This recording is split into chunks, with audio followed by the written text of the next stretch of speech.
Hi everyone, I'm Matt Goodison and welcome to my creativity newsletter, edition 4, where we're going to be looking at many things, including the future of creativity on the internet. It's a massive subject, but Jack Conte at this year's South by Southwest does an immense job of explaining the problems that many artists are facing while trying to operate in the current internet climate. So every person who's making work will know that every time you try and post something that links outside of the platform, the algorithm gets reduced. And this is incredibly problematic because me, like many of you, are mostly on there to share ideas, but to build a following, to build a community. So every time we build up this community and we say, right, okay, my new music is out, check out the link below, the damn algorithm gets blocked. And this has created a massive problem. And Jack Conte goes even further to really recognize the value and importance of the follow button. So what he understands is that the follow button is a guarantee that your followers will see your work. But that promise has now been broken. And that's in part due to the algorithms behind TikTok, who have replaced the follow button in the algorithms which are more about for me. So this creates a better user experience. I know lots of people that love TikTok, but if you're the artist behind that, it creates a massive problem, which is how am I going to guarantee that I share my work with my community? But I think, largely speaking, Jack Conte has revealed a massive issue for the future of creativity on the internet, and something that we as a community can work together and create the future we want. So if you have any ideas on that or want to collaborate, please hit me up, please email me, and I'd love to discuss any ideas with you of how we can make the world a better place for creatives. So I've also been blown away by Chris Dixon's book, Read, Write, Own. Maybe some of you are yawning at this point because you think that the whole NFT Web3 revolution was so 2020 and it was a boom bust cycle.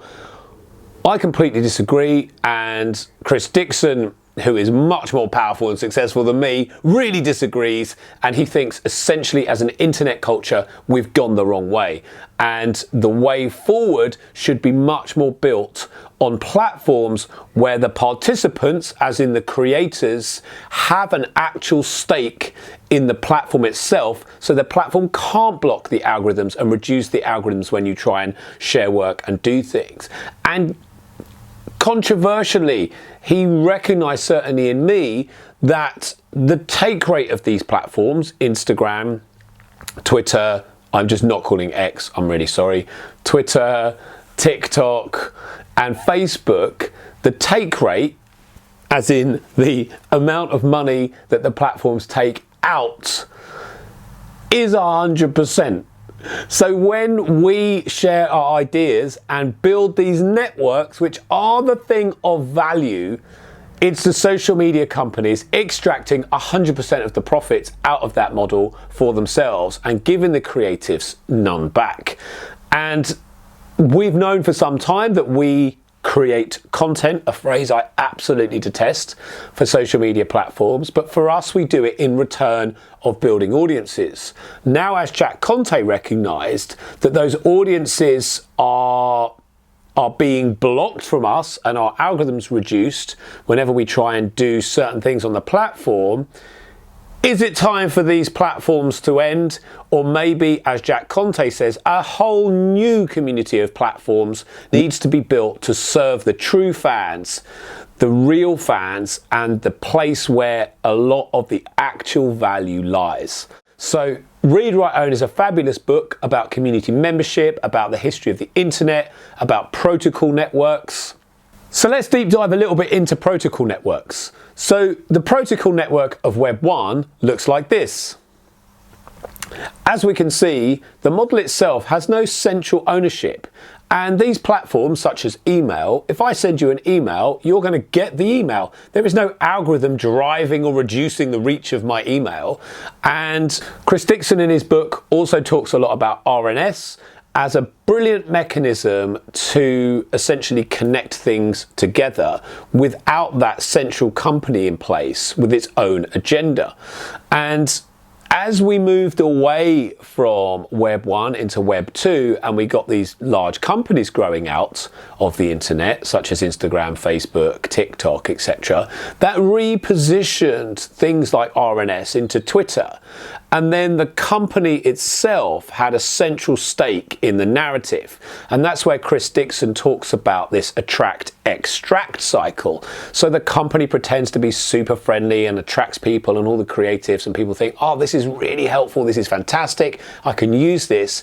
And then as the company matures and maybe a new CEO takes over, and then the company moves into the extract profit cycle, where suddenly all of this friendliness changes and we start to see massive disruption in how creatives can use these platforms, and it becomes about extracting cash.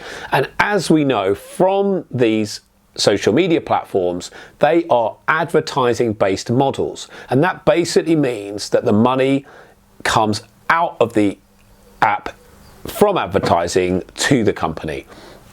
So essentially they're an eyeball economy rather than a creator economy, and they will boost things that keep retention on the platforms.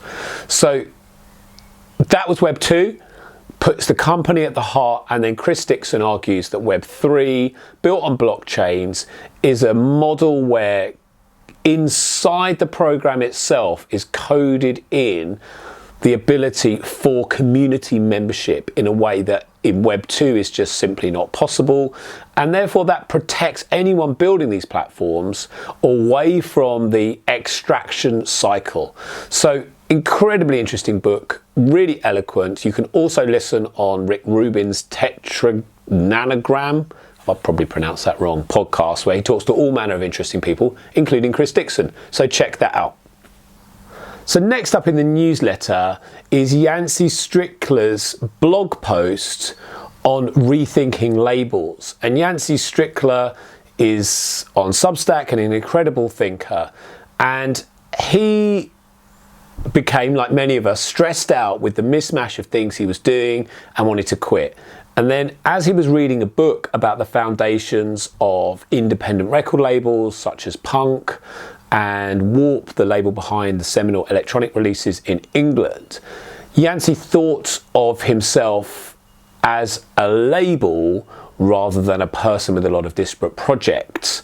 And then in this blog post, he reveals a lot of the interesting ideas behind thinking of yourself as a label. Talks about Mischief, which is a group of people revealing the manipulative nature of capitalism.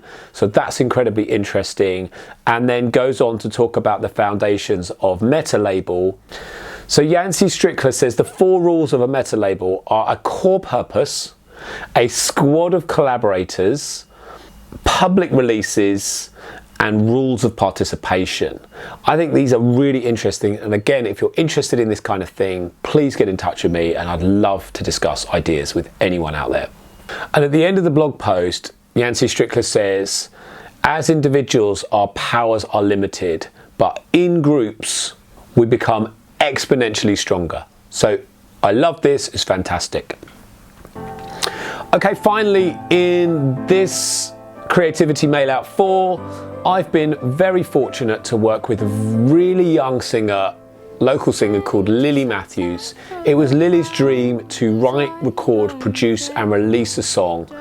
And here you can find Lily's song. It's called The Little Things. There's a link to it on Spotify. And it would be great if you could all support Lily on the beginnings of her creative journey. So I hope you've enjoyed this. If you do, please like, please share it, please spread the word, and let's build this community, because together we really are stronger. Let's go and change the world. I'll see you all soon. Whoosh.